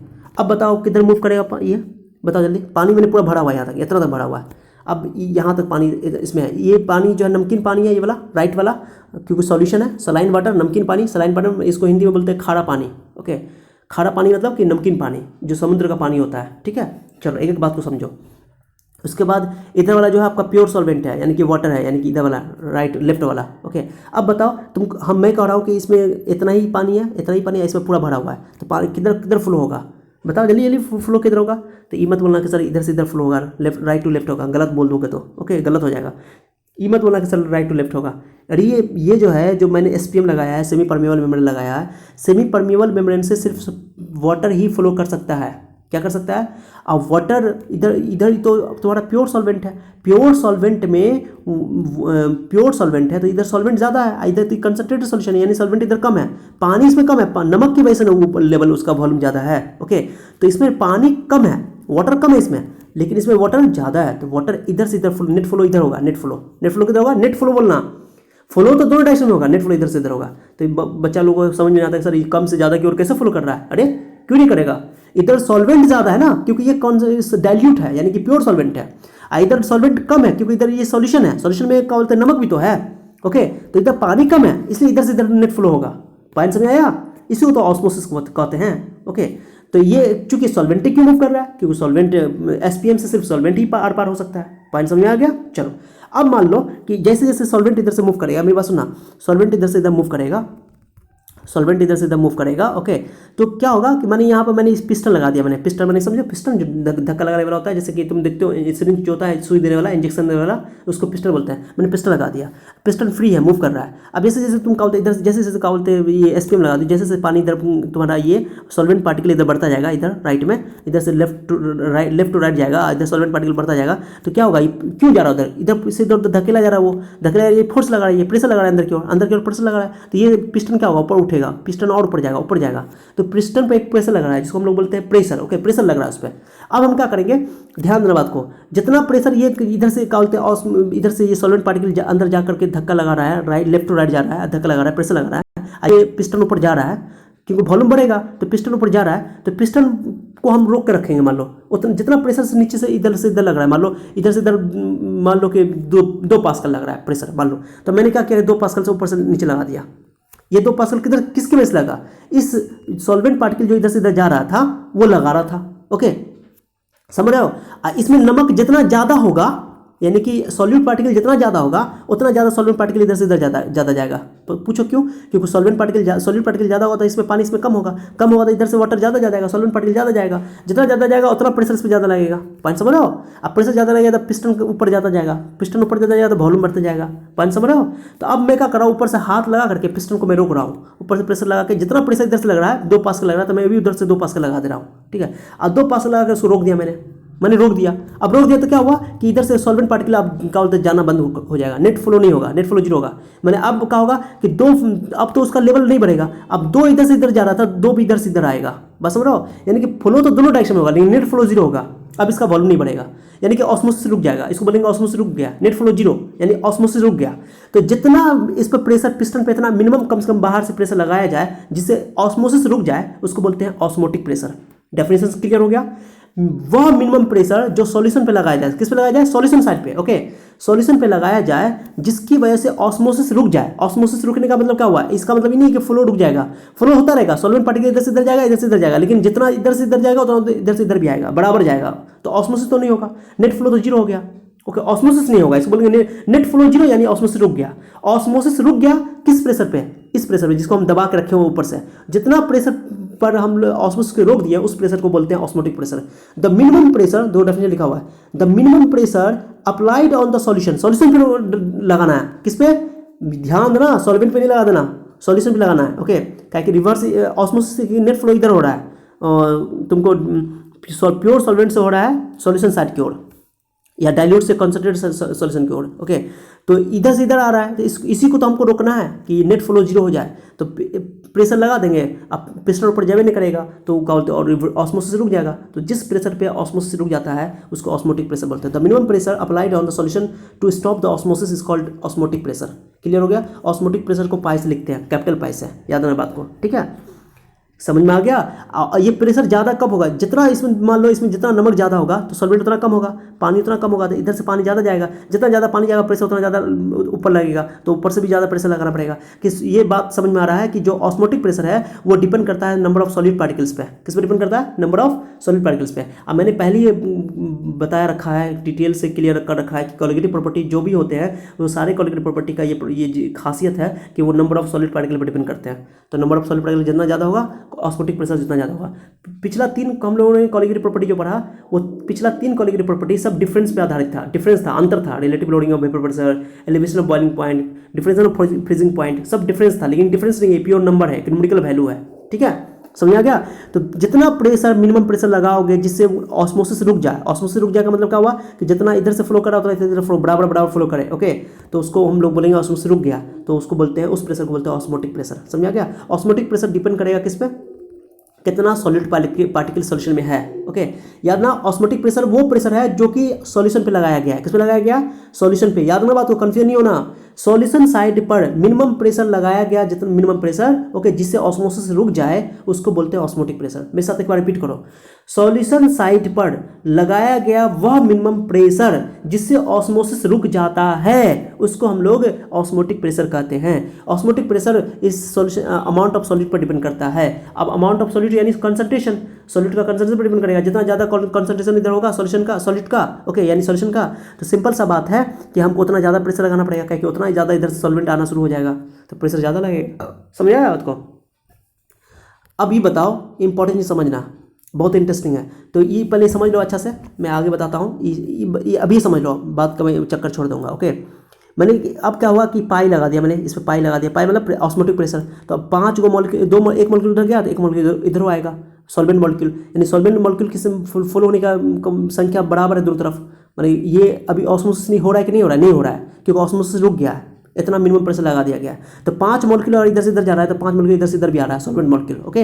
तो ये ऑस्मोसिस रुक गया। अब ध्यान दो, अब मैंने क्या किया कि पाई मान लो कि 2 पास्कल जो मैंने समझाया था नीचे से लग रहा था, 2 पास्कल ऊपर से मैंने लगा दिया तो रुक गया। अब मैं क्या करता हूँ कि 3 पास्कल मैंने लगा दिया, पाई से भी ज़्यादा लगा दिया, ऑस्मोटिक प्रेशर से भी ज़्यादा प्रेशर लगा दिया मैंने। अब जो इसको लगा देंगे तो क्या होगा कि इधर का जो सॉल्वेंट पार्टिकल अब है फोर्स उसको लगेगा। अब सॉल्वेंट पार्टिकल कहेगा नहीं भाई अब इधर मैं नहीं रुकूंगा, क्योंकि प्रेशर ऊपर से लग रहा है, तो अब सॉल्वेंट पार्टिकल इधर आना शुरू हो जाएगा।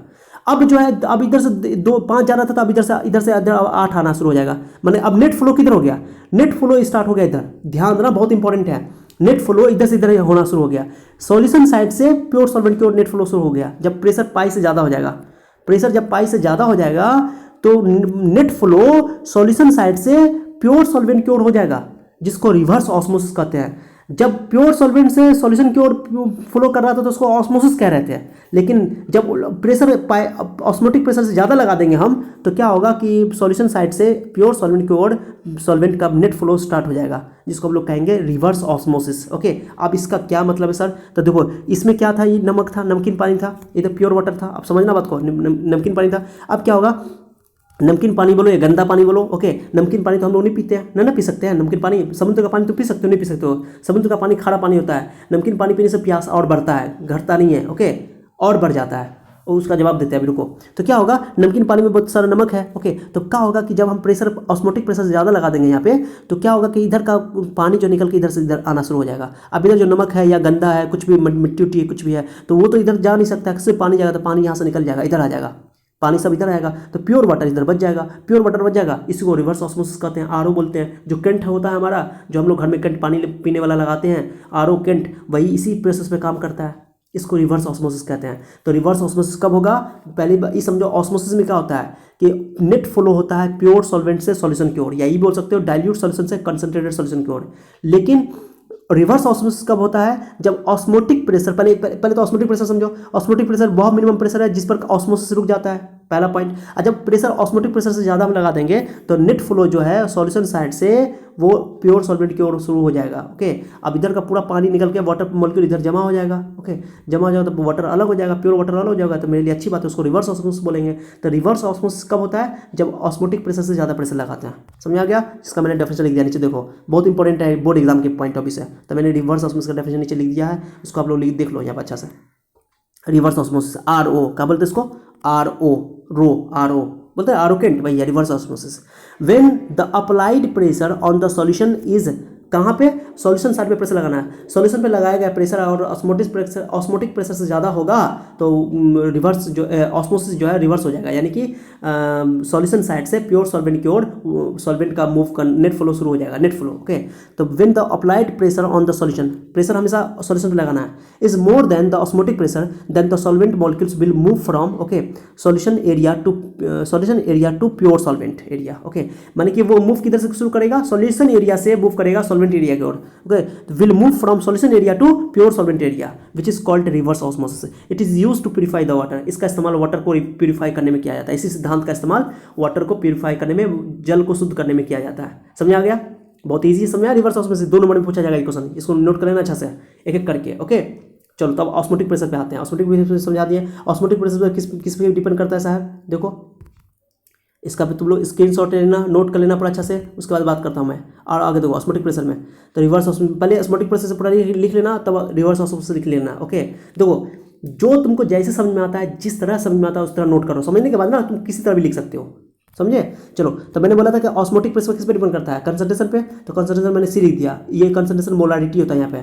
मैंने पहला वाला रिलेटिव लोडिंग वेपर प्रेशर में हम लोगों ने मोल फ्रैक्शन यूज़ किया था, जो एनसीईआरटी यूज़ किया भाई हम लोग यूज़ करेंगे। ओके, दूसरा बात है कि हम लोगों ने इसमें इस्तेमाल किया था एलिवेशन ऑफ बॉइलिंग पॉइंट और डिप्रेशन ऑफ फ्रीजिंग पॉइंट में मोलारिटी, इसमें मोलारिटी होता है, ये सी मोलारिटी होता है, number moles per litre solution. Okay, mole per litre होता है इसका यूनिट। तो सी एल की मोलारिटी, एम भी बोल सकते हो, सी भी बोल सकते हो, मोलारिटी भी होता है, कैपिटल एम भी लिखते हैं, सी भी लिखते हैं। किताब में आंसर में सी लिखा, सी लिख सकते हो। मोलारिटी है, टी टेम्परेचर है, टेम्परेचर पे भी डिपेंड करेगा। टेम्परेचर बढ़ाओगे उतना सॉल्वेंट पार्टिकल भागेगा उधर से उधर। ओके, उतना ज़्यादा का बोलते तुम्हारा ये ऑस्मोटिक प्रेशर उतना ज़्यादा लगेगा। टेम्परेचर बढ़ने से ऑस्मोटिक प्रेशर बढ़ जाता है। ठीक है, चलो तो ये हटाओ प्रोपोर्शनलिटी का साइन। ओके, या किताब में आंसर में लिखा हुआ है the osmotic pressure is directly proportional to concentration of the solute, the osmotic pressure is directly proportional to temperature. Okay, तो जब हटाओ तो एक कांस्टेंट जोड़ोगा, आर जोड़ दिया गया। आर यूनिवर्सल गैस कांस्टेंट होता है, तुम जानते हो 11th में पढ़े होगे गैस कांस्टेंट। चिंता नहीं करो, आर का वैल्यू मैं बता दूंगा न्यूमेरिकल करवाऊंगा तो। ओके, टेंशन मत लो। तो फॉर्मूला हो गया सी। सी क्या है? मोलारिटी है, तो मोलारिटी का फॉर्मूला क्या होता है? Number moles of solute volume of solution in litre, तो मैंने लिख दिया। N2 का था given mass by molar mass, तो given mass by molar mass. Solute के लिए 2 इस्तेमाल करते हैं, याद है नहीं है? 2 इस्तेमाल करते हैं, बस कुछ नहीं करना है। सॉरी, आप देखो यहाँ पे मैंने फॉर्मूला बना दिया, तो W2/M2 R2/V हो गया, बात खत्म। एक चीज़ और समझ लो, यहाँ पे एक चीज़ और समझ लो, मैं बता देता हूँ इस फॉर्मूला से रिलेटेड। मैं थोड़ा सा सादा पेज पे जाता हूँ, रुको। मैंने क्या लिखा था अभी, ध्यान दो। पाई इक्वल टू CRT लिखा था मैंने, CRT। सी क्या होता है? N/V। रुको, N मतलब N2 number moles of solute, मैंने N लिख दिया खाली, चिंता नहीं करना। तो P पाई को क्रॉस करो गुना, V को क्रॉस करो, V को pi V equal to NRT। Okay, बचपन में एक फॉर्मूला पढ़ते याद है, pi V equal to NRT, एक बचपन मतलब 11th class. Okay, PV equal to NRT याद है? PV इक्वल टू NRT पढ़ते बचपन में, PV इक्वल टू NRT याद है कि नहीं है? 11th क्लास में वही फार्मूला है, ये सेम फार्मूला है, समझो। P की जगह पाई है, P वहाँ प्रेशर था, यहाँ पाई भी प्रेशर है, यहाँ ऑस्मोटिक प्रेशर है। ओके, तो पी भी इंटू NRT, तो ऐसे भी याद रख सकते हो, PV equal to NRT, P की जगह पाई खाली कर देना। ओके, समझ आ गया? चलो मैं इसको भगा रहा हूँ। ओके, चलो हम लोग आ जाते हैं यहाँ पे। मैंने सबका यहाँ पर मतलब लिख दिया है कि कौन कौन क्या चीज़ है। ओके, W2 क्या है, W1 क्या है, मैंने लिख दिया है। W2 mass of solute gram, M2 molar mass of solute in, ये होता है मोल पर ग्राम, ग्राम पर मोल, सॉरी ग्राम पर मोल। अब वॉल्यूम को लीटर में लेना है, कुछ भी लेना है, वॉल्यूम को लीटर में, सॉल्यूशन का वॉल्यूम है वो। ओके, चलो कुछ खास बात यहाँ पे मैं बता देता हूँ, ध्यान देना, बहुत इंपॉर्टेंट है ये, इंपॉर्टेंट चीज़ समझो।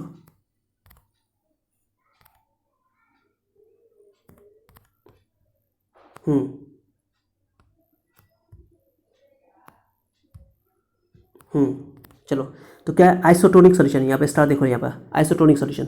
आइसोटोनिक सॉल्यूशन किसको बोलते हैं? अगर 2 सॉल्यूशन है, एक सॉल्यूशन यहाँ, एक सॉल्यूशन यहाँ। ओके, अगर दोनों का ऑस्मोटिक प्रेशर सेम है, दोनों का ऑस्मोटिक प्रेशर क्या है? सेम है। तो ऑस्मोटिक प्रेशर अगर 2 सॉल्यूशन का सेम है तो उसको बोलते हैं isotonic solution. 2 solution having same osmotic pressure, उसको बोलते हैं आइसोटोनिक सॉल्यूशन। ओके, जैसे हम लोग के सेल में, वो ध्यान देना, हम लोग के सेल में जो है 0.9% ओके NaCl सॉल्यूशन को क्या बोलते हैं हम लोग का ये होता है वो 0.9%। अगर हम लोग ये अगर इंजेक्शन चढ़ाते हैं ये इंजेक्शन तो हम लोग को कोई प्रॉब्लम नहीं है, क्योंकि हम लोग का ऑस्मोटिक प्रेशर है, इस सॉल्यूशन का ऑस्मोटिक प्रेशर दोनों सेम है, तो हम लोग को कोई फर्क नहीं पड़ेगा। लेकिन 0.9% से ज़्यादा अगर इंजेक्शन चढ़ा लेंगे, अगर कोई वाटर वाला कोई इंजेक्शन चढ़ा लेंगे सॉल्यूशन का, ओके 0.9% से ज़्यादा वाला चढ़ा लेंगे, ओके, तो क्या होगा कि ये तो सॉल्यूशन है, ओके, अब इस सॉल्यूशन में ये कंसंट्रेटेड है, ओके, तो अंदर जाएगा तो क्या होगा कि हमारे बॉडी से सॉल्वेंट पार्टिकल इसके अंदर आना शुरू हो जाएगा, ऑस्मोसिस स्टार्ट हो जाएगा, ओके, तो हमारे बॉडी में पानी की मात्रा कम जाएगी, ओके, इससे हम लोगों को क्या बोलते हैं प्यास लगेगा बहुत ज़्यादा, ठीक है। जैसे नमकीन पानी जो होता है ना, जैसे हम लोग समुद्र का पानी कितना पीते हैं, समुद्र के पानी में क्या होता है कि समुद्र के पानी में नमकीन ज़्यादा है, नमक ज़्यादा है, तो वो पानी जो हम लोग पीते तो हमारे सेल से वो पानी को ऑलरेडी खींच लेता है, ओके, क्यों, ऑस्मोसिस होता है। ऑस्मोसिस में क्या होता है कि हमारा जो सेल है, सेल में पानी है मान लो, तो सेल के अंदर वो सॉल्वेंट है, सॉल्वेंट जो है solvent higher concentration lower concentration solvent जो है वो डाइल्यूट से कंसंट्रेटेड सॉल्यूशन को फ्लो करेगा, ओके, ऑस्मोसिस में, ओके। तो चूंकि हमारा सेल मेम्ब्रेन है, सेल मेम्ब्रेन जो है वो एसपीएम की तरह काम करता है, तो क्या होता है कि हमारे बॉडी में जो सेल है तो सेल से पानी निकल करके निकलता रहता है बाहर, ओके, सॉल्यूशन की वजह से, जो नमकीन पानी हम लोग पीते हैं, तो नमकीन पानी अगर पिएंगे तो हम लोग को प्यास और बढ़ेगा, घटेगा नहीं, ओके। लेकिन भाई मीठा पानी पीते हैं तो मीठा पानी में नमकीन बहुत कम होता है, तो उल्टे ऑस्मोसिस होता है, तो हमारी बॉडी को सेल को क्या बोलते हैं वाटर फ्लो होता है ऑस्मोसिस के थ्रू, ठीक है। चलो समझ आ गया। अब एक चीज़ समझो, तो आइसोटोनिक सॉल्यूशन किसको बोलते हैं, जिन दो सॉल्यूशन का ऑस्मोटिक प्रेशर सेम है उसको बोलते हैं आइसोटोनिक सॉल्यूशन, ओके। तो इसमें क्या बोलते हैं ये अच्छा है हमारे लिए, सेफ है। जैसे 0.9% है ना NaCl का, तो हमारे बॉडी में इंजेक्शन दिया जा सकता है वो पानी को, उससे कोई प्रॉब्लम नहीं है। अगर 0.9% से NaCl का अगर क्या बोलते हैं सॉल्यूशन का अगर इंजेक्शन ले लें ज़्यादा वाला, तो क्या होगा हमारी बॉडी में खराबी करेगा, प्रॉब्लम क्रिएट करेगा, ओके। और 0.9% से भी अगर कम ले लेंगे तो वो भी खराबी करेगा, ध्यान दो कैसे, तो ये चीज़ समझो, ओके। तो अगर ध्यान देना, जैसे मेरे पास एक सॉल्यूशन है, समझना, ये दो ये अंडे हैं, ये अंडे समझते हो, अंडा समझते हो ना, अंडा के ऊपर का जो ऊपर वाला जो हार्ड पार्ट है जिसको जो कैल्शियम कार्बोनेट का बना होता है, ओके, जो हार्ड पार्ट है कैल्शियम कार्बोनेट का बना होता है, उसको क्या किया जाता है कि ऊपर HCl का कुछ वाटर ड्रॉप डाल दिया जाता है। HCl का ड्रॉप डालने से क्या होता है वो हार्ड पार्ट खत्म हो जाता है, तो उस पर खाली बच जाता है सिर्फ ये झिल्ली वाला पार्ट, ओके। कच्चा अंडे की बात कर रहा हूँ मैं, तो हटा करके झिल्ली वाला फटता नहीं है वो, उसको उस अंडा को उठा करके झिल्ली वाला पार्ट SPM की तरह काम करता है वो, यहाँ ला कर रख दो, उसमें ला कर रख दो पानी में, तो क्या होगा, ध्यान देना, अगर दो तरह का सॉल्यूशन में डाल दो, एक कंसंट्रेटेड सॉल्यूशन में डाल दो, एक तुम डाल दो डाइल्यूट सॉल्यूशन में। अंडा समझाया, उस अंडा के ऊपर का जो कैल्शियम कार्बोनेट का जो हार्ड पार्ट है उसको हटाना ना, तो क्या किया जाता है लैब में कि उसके ऊपर HCl की कुछ एसिड ड्रॉप डाल दी जाती है, हाइड्रोक्लोरिक एसिड की, तो वो हट जाता है, तो खाली बच जाता है ये ऊपर का लेयर, खाली ऊपर का झिल्ली बच जाता है, SPM बच जाता है, वो सेमी परमेबल मेम्ब्रेन होता है। अंदर में जो पार्ट है वो तो है ही है, अंदर में जो सॉल्यूशन है अंडा का, ओके। अब उसको हम क्या करते हैं, उस अंडा को उठा करके एक कंसंट्रेटेड सॉल्यूशन डाल देते हैं, एक डाइल्यूट सॉल्यूशन में डाल देते हैं। आप क्या सुनना चाहते बात को, कंसंट्रेटेड सॉल्यूशन में ध्यान देना, अगर वो जो कंसंट्रेटेड सॉल्यूशन है उसमें नमक का जो सॉल्यूशन है वो 0.9% से ज़्यादा है, ओके, तो क्या होगा कि नमक ज़्यादा है तो ये कंसंट्रेटेड है, तो क्या होगा, को अंडा में से वाटर निकल करके जो सॉल्वेंट पार्टिकल है वो अंडा में से निकल करके बाहर आना शुरू हो जाएगा, ओके। अंडा श्रिंक हो जाएगा, श्रिंक मतलब सिकुड़ जाएगा, ये सिकुड़ जाएगा, ओके, समझ लो क्या बोल रहे हैं हम, अंडा सिकुड़ जाएगा, ओके। तो यहाँ पर क्या है कि जो बाहर जो ये सॉल्यूशन है, इस सॉल्यूशन का ऑस्मोटिक प्रेशर ज़्यादा है, यहाँ पे पॉइंट समझ आया, ऑस्मोटिक प्रेशर, क्योंकि जो अंडा है छोटा हो रहा है, क्यों छोटा हो रहा है, क्योंकि अंडा में से पानी निकल रहा है, क्यों निकल रहा है साहब, क्योंकि ये यहाँ पर क्या बोलते हैं नमक ज़्यादा है, ये कॉन्सेंट्रेटेड है, तो हम लोग जानते हैं कि ऑस्मोसिस में डाइल्यूट से कंसंट्रेटेड सॉल्यूशन का सॉल्वेंट पार्टिकल मूव करता है। ये यहाँ पर SPM है, अंडा का जो ऊपर लेयर है, झिल्ली है, वो SPM है, सेमी परमेबल मेम्ब्रेन है, तो श्रिंक हो जाएगा, सेल श्रिंक हो जाएगा, जो सेल है अंडा का सेल है श्रिंक हो जाएगा, मतलब सिकुड़ जाएगा, ठीक है। तो इस तरह के सॉल्यूशन को बोलते हैं हाइपोटोनिक सॉल्यूशन, क्योंकि इसमें नमक ज़्यादा है, तो इस बोलते हैं, इस सॉल्यूशन को बोलते हैं हाइपोटोनिक सॉल्यूशन, हाइपोटोनिक, ओके। इसमें सेल क्या हो जाएगा, श्रिंक जाएगा, छोटा हो सिकुड़ जाएगा।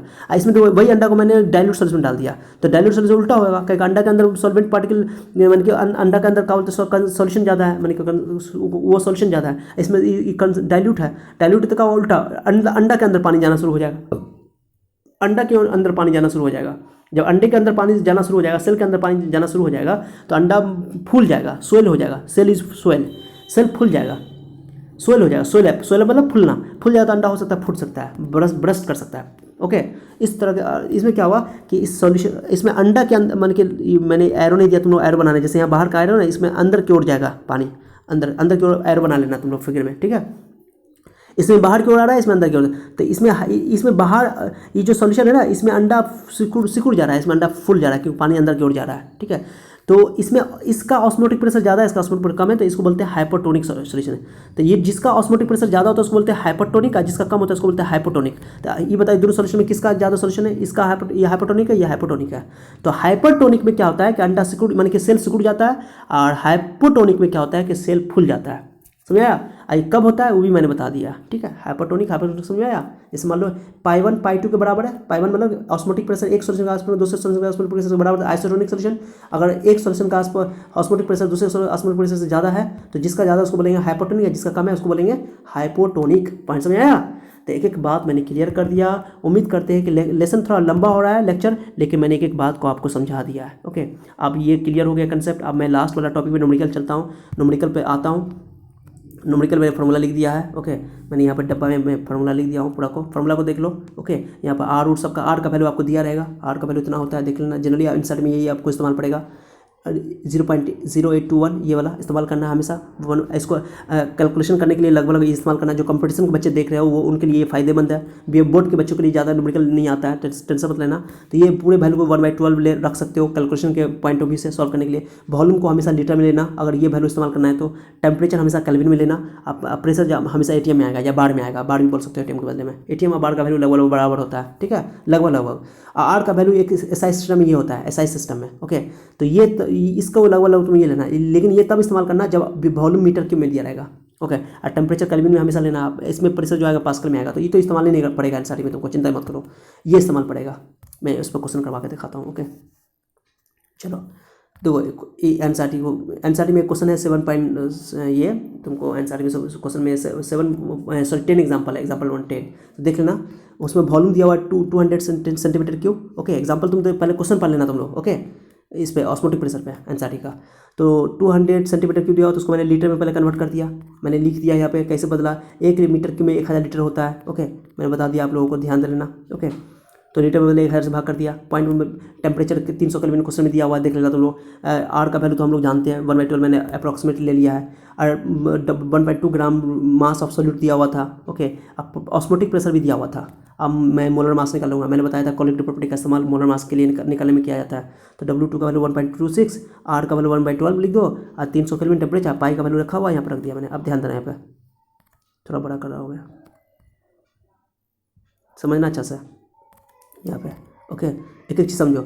1 ये पॉइंट नीचे देखो, यहाँ पर थोड़ा सा मैं थोड़ा चेक कर रहा हूँ, ये पॉइंट कट ही जाएगा, दोनों में सेम डिजिट है। ओके, काट दिया मैंने, चलो ध्यान दो। अब काट दिया तो 126 257 आई 1/12 था, 1/12 को नीचे लिख दिया, 5 को नीचे से ऊपर ले गया, सबको कैलकुलेट -10 का पावर -3 था, ऊपर ले गया तो -3 +3 हो जाएगा। ओके, चलो आप क्या करो, 126 × 252 होता है, काट दो, 2 मरतबा काट दो, अप्रॉक्सीमेट लगभग वैल्यू। एग्जाम में तुम ऐसा कर सकते हो, कोई टेंशन नहीं है। कंपटीशन के एग्जाम में तुम्हारा ये कैलकुलेशन करना बहुत आसान होगा। इस केमिस्ट्री वाले बच्चों को कैलकुलेशन करने में इसलिए दिक्कत होता है कि केमिस्ट्री में वाले टीचर कैलकुलेशन करते ही नहीं, छोड़ देते हैं, लंबा कैलकुलेशन हो जाता है। एनसीईआरटी में तो और कैलकुलेशन ज़्यादा है, एग्जाम में लेकिन कैलकुलेशन वाला क्वेश्चन नहीं आता है, इस बात को याद रखना। कंपटीशन में भी या बोर्ड एग्जाम में भी ऐसा क्वेश्चन देगा जो तुमको ईजी कैलकुलेशन हो जाएगा। देखो मैं इसको इस टाइप का क्वेश्चन भी आएगा, तुम आसानी से कैलकुलेशन कर सकते हो। देखो कैसे मैं बता रहा हूँ, 126 × 252 होता है, उसको लगभग वैल्यू 2 लिख दो नीचे, बस खत्म। ये 12 को काट दो, 25 मरतबा कट जाएगा। अब बाकी 10 का 3 5000 हो गया, कितना आसान हो गया। देखो हाँ, आंसर एग्जैक्ट नहीं मिलेगा एनसीईआरटी से, मैं बता रहा हूँ, लेकिन तुम्हारा ये आंसर में इतना ऑप्शन जो रहेगा ऑब्जेक्टिव में कंपटीशन वगैरह में इतना डिफरेंस रहेगा कि तुमको आंसर इसके आसपास मिल जाएगा। तुमको इस तुम अप्रॉक्सीमेट करके बना सकते हो। ओके, मैंने जो आर का वैल्यू 1/12 लिया था उस तरह। अब बताओ, मैंने 2 लिख दिया। अब आराम से इसको गुना कर दो पूरा को, 25 5 125 को कावलते खैर से गुना कर दो, 2 से भाग कर दो। ओके, 125 का आधा 62 यानी 62,500 ग्राम पर मोल हो गया, किलो हो गया। तो देख लेना तुम लोग क्वेश्चन, पहले क्वेश्चन पढ़ लेना, तब न्यूमेरिकल समझ में आएगा, ठीक है। तो शायद आप लोगों को लंबा वीडियो हो गया, तो मैं उम्मीद करता हूँ कि मैं ये पूरा लेसन, पहले आप लोग स्क्रीनशॉट ले लो, सबका स्क्रीनशॉट ले लो। ओके, ले लिए, चलो ले लिया, हो गया। अब आप लोग जो है, बहुत लंबा वीडियो हो गया, आप लोगों को उम्मीद करता हूँ कि आप लोगों को ये पूरा वीडियो समझ में आ गया होगा, अच्छा से समझ में आया होगा। अगर अच्छा लगा है तो लाइक कर दो प्लीज़, हमारी मेहनत को थोड़ा सा आप लोग प्यार दो। ओके, आप लोगों का प्यार मिल भी रहा है, आप इसके लिए आप लोगों का बहुत शुक्रिया कि आप लोग बहुत प्यार दे रहे हैं, मोहब्बत दे रहे हैं। इसी तरह आप लोग प्यार मोहब्बत देते रहें, मेरे वीडियो को खूब दूर दूर तक पहुँचाएँ, दूर तक शेयर करें, नीडी पीपल तक पहुँचाएँ। ओके, और लाइक करें, कमेंट कर लें, कोई क्वेश्चन पूछना है, कुछ भी ये दिक्कत है आपको, किसी भी टॉपिक से रिलेटेड क्वेश्चन पूछना है तो आप मुझसे पूछ लें। ओके, तो नेक्स्ट लेसन में हम लोग नेक्स्ट नए टॉपिक्स के साथ, इस चैप्टर का लास्ट टॉपिक है एबनॉर्मल मोलर मास, एक और इसी में है वेंट ऑफ फैक्टर। वो लास्ट टॉपिक है इस चैप्टर का, वो हम लोग पढ़ेंगे, खत्म कर लेंगे, उस चैप्टर खत्म हो जाएगा। ओके, आज जो बचा हुआ पार्ट होगा वो नेक्स्ट लेसन में हम लोग डालेंगे। ओके, तब तक आप लोग अपना ख्याल रखिए। ओके, मिलते हैं नेक्स्ट लेसन में इसी चैनल पे जिसका नाम है उन्नति एहसान। Okay, bye.